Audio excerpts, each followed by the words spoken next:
Panahon na naman ng Kapaskuhan at ang buong mundo ay masayang ipinagdiriwang ang araw na ito. Bakit ang December 25 ay tunay na isang espesyal na araw para sa kapapahan sa Roma? Ano ang hula tungkol sa 1,260 years ng Daniel Kabanata 12? Ano ang nakatagong teolohiya sa likod ni Santa Claus?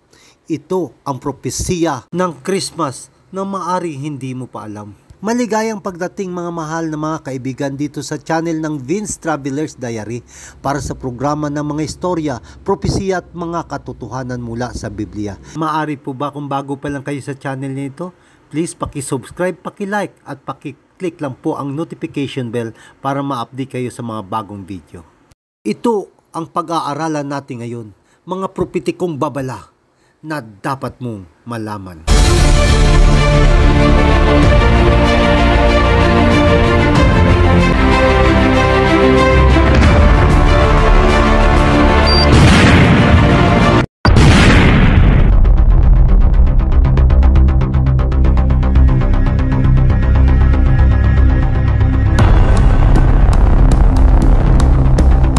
That our Lord Jesus was born on December 25th.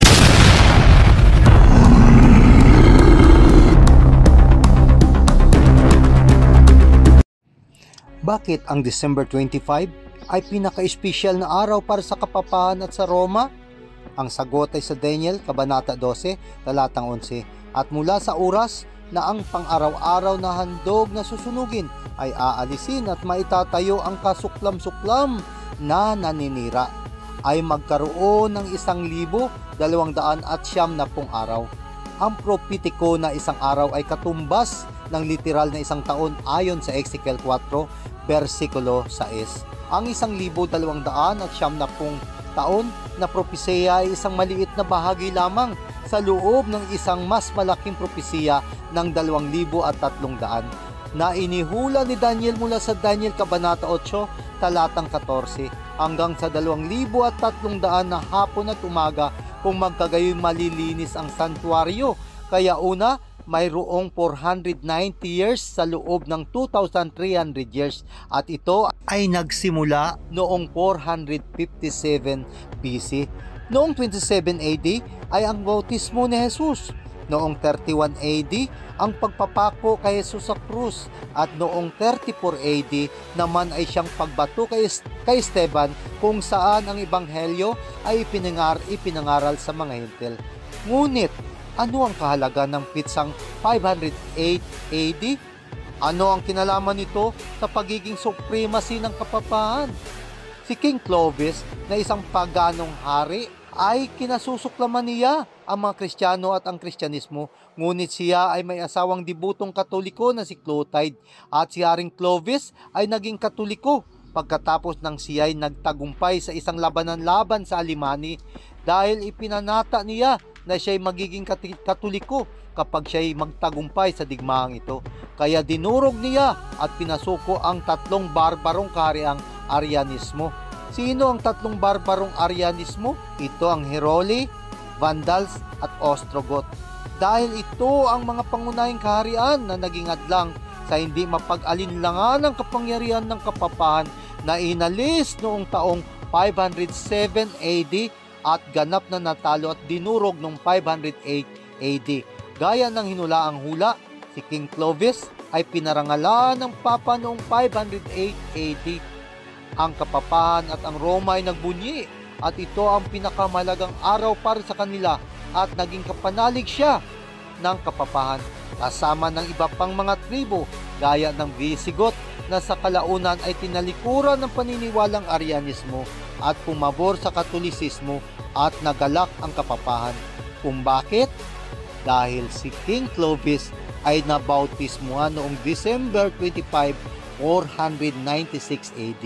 Noong 508 AD ay minarkahan ng pitsa ng ang simbahang Katoliko ay nagsimulang maghigpit noon na ipatupad ang kanyang mga dogma sa pamamagitan ng pwersang sandatahan. Sa Daniel Kabanata 8, talatang 12, at ang hukbong sandatahang lakas ay ibinigay sa kanya ang kapapahan laban sa araw-araw na sakripisyo sa santuaryo na kumakatawan sa sakripisyo ni Jesus, sa santuaryo na naging dahilan ng pagsuway. At ang naging resulta ay ang pagkakaisa ng simbahan at estado na inilahad niya ito sa lupang hanggang masana ito at naging matagumpay. Inihayag ng Biblia na ang hukbong ito na ibinigay sa kapapahan ay walang iba kundi ang hukbo ni King Clovis, na sa pamagitan ng sandatang lakas nito, ang kapapahan ngayon ay maaring ipatupad ang kanilang mga turo at ang mga kagustuhan, at kung sino man ang hindi sumunod dito ay papatayin. Ginawa ito ng Roma na ang pangkaraniwan ay naging normal. Ang mga banal na ordinansa mula sa Biblia gaya ng banal na hapunan ay pinalitan ng idolatriyang misa ng sakripisyo. Ang mga pari na nagkunwari sa kanilang mga walang katuturan na pamamaraan para mapalitan ang simpleng tinapay at alak na aktwal na katawan at dugo ni Kristo. Nahayagang nilapastangan ng mga ito sa pamagitan ng pag-aangkin sa kapangyarihan ng pagiging manlalalang ng Diyos na siyang lumikha ng lahat ng bagay. Ang lahat ng mga Kristiyano ay kinakailangang maranasan ang sakit ng kamatayan na isang panata para sa kanilang pananampalataya, na isang kakilakilabot na pang-iinsulto sa langit ng isang maling pananampalataya, at ang maraming tao na tumanggi ay sinusunog. Ang mga lalaki at babae na ang naging kasalanan ay hindi nila pinaniwalaan ng misa. Sila ay pinanugutan ng ulo, binitay, sinunog o inilibing ng buhay. Ang mga propesiya ng Biblia ay nagsisiwalat ng Estados Unidos. Ang apostatiyang protestantismo ay magiging masamang kaalyado upang ipatupad ang one world religion na tulad ni King Clovis ay gagamit ng karahasan at mga pananakot at aalisin ang mga sumasalungat sa pamamagitan ng sakit ng kamatayan. Ang hayop na nagmula sa lupa ay magsasalita gaya ng isang dragon at ipapatupad ang tatak ng halimaw. Marami pa ring mga tao ang magsasabi na si Jesus ay ipinanganak noong Disyembre 25, ngunit ang teolohiyang ito ay wala sa Biblia. Are Catholics correct? Is the Catholic Church correct? Was Jesus Christ born on December 25th?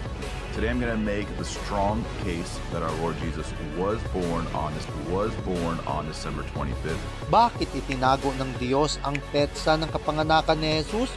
Sa kanyang karunungan, itinago ng Panginoon ang lugar kung saan inilibing si Moses. Ang Diyos ang naglibing sa kanya at ang Diyos din ang bumuhay sa kanya at dinala siya sa langit. Inilihim ito ay upang maiwasan ng idolatria at sa kaparihong layunin ay itinago ang tiyak na araw ng kapanganakan ni Kristo upang hindi ang araw ang dapat na tumanggap ng karangalan, kundi dapat na ito'y ibigay kay Kristo bilang manunubos ng mundo. Itong sa pilitang pagsamba sa nakaraan ay mauulit muli sa hinarap kapag ang marka ng halimaw ay ipinatupad ayon sa Apokalipsis 13. Isayas Kabanata 14, talatang 13 at 14, "Uupo din ako sa bundok ng kongregasyon sa pinakamalayong panig sa hilaga at ako'y magiging katulad ng kataas-taasan." Si Santa Claus ay isang nilikhang huwad na Diyos na nilikha ng dyablo na yaon ay siya mismo. Gaya ni Zeus, ni Odin ng Norse mythology na naghari sa malayong hilaga sa parehong paraan. Ang pinanggalingan ni Santa ay mula sa malayong hilaga at naghari sa mga kalawakan. Mapapansin mo rin yan na ang mga paganong Diyos at Diyosa ay kadalasang iginuguhit na mayroong karwahe tulad ng Diyos ng Hindo na si Surya. Siya ay naglalakbay patungong langit, sakay ng kanyang karwahe na hinihila ng kabayo. Narito ang isang pilak na rayton ng mga Hittites katulad ng sa Scandinavia. Ang karwahe ay hinihila ng mga render at ito lahat ay pinagsama-sama at inilagay sa isang napakakawili-wiling sistema at pangalan na tinatawag na Santa. Nasa isang simpleng paghahalo-halo ng mga letra, nito ay lalabas ang salitang Satan. Sino ang nagdisenyo at nagpaunlad ng konseptong ito? Upang ito'y kaaliwan at magagamit lalo sa mga bata. Walang iba kundi si Walt Disney, na sinasabing isang 33 degree na Freemason, di tuwirang o di direkta man, ang mga bata ay sumasamba kay Satanas sa pamamagitan ni Santa Claus.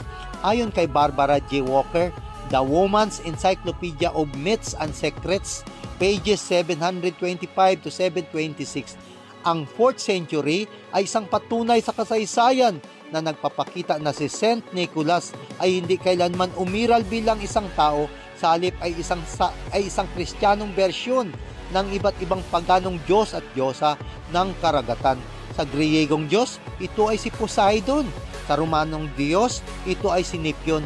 At ito din ang Diyos ng Chiron na may hawak ng Nikar o Nika. Sa mga unang siglo ng Kristiyanong Iglesia, maraming paganong Diyos ang sinasabi na naging mga banal na mga tao, kung kaya't nang nilikhang santo ng simbahan si San Nicolas, ay kanilang pinili na ang kanyang maging apelyido ay ang Nika. Kaya maraming mga iba't ibang templo ni Poseidon ay naging mga dambana ng Santo Nicolas Nika, at ang mga tagasunod nito ay tinawag na Nicolaitan. Sinabi ni Jesus sa Apokalipsis, Kabanata 2, talatang 6, ngunit ito'y nasa iyo, na iyong kinapuputan ang mga gawa ng mga Nicolaita, na kinapupuutan ko naman. Kinasusuklaman ng Diyos ang teolohiya ni Santa Claus. Bakit? Dahil ito'y hinuhuwad ang mga katangian ng Diyos.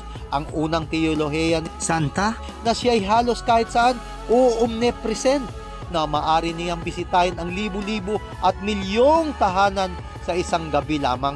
Ang banal na kasulatan ay nagsasabi na ang Diyos lamang ang tanging omnipresent. Mga Gawa, Kabanata 17, talatang 24. Ang pangalawa, hinatulan niya na kung sinong mga bata ang nagpakita ng mabuti na pag-uugali ay gagantimpalaan niya sila. Ngunit tanging si Jesus lamang ang ating tagapamagitan at hukom. Si Santa daw ay walang hanggan, samantala ang Diyos lamang ang nag-iisang may immortalidad. Sa unang Timoteo, Kabanata 6, talatang 16. Paparating na si Santa Claus sa bayan. Santa Claus is coming to town. At mas nasasabik pa ang mga bata habang naghihintay sa kanyang pagdating kaysa pagdating ng ating Panginoong Jesus. Ang Biblia ay ipinapakita sa atin ang propesiya na si Jesus ay ipinanganak sa sabsaban na may mga hayop, may katahimikan at kapayapaan, na ito ay upang maging isang halimbawa ng pagmamahal at pagpapakumbaba sa pamamagitan ng pag-ibig. Dahil ang totoong pagsamba ay inuudyukan lamang ng pag-ibig at lubos na pagsuko kay Heso Kristo. Sa panahong ito ng Kapaskuhan ay ating pagnilayan ang mga sakripisyo na ginawa ni Jesus dito sa lupa para mailigtas tayo.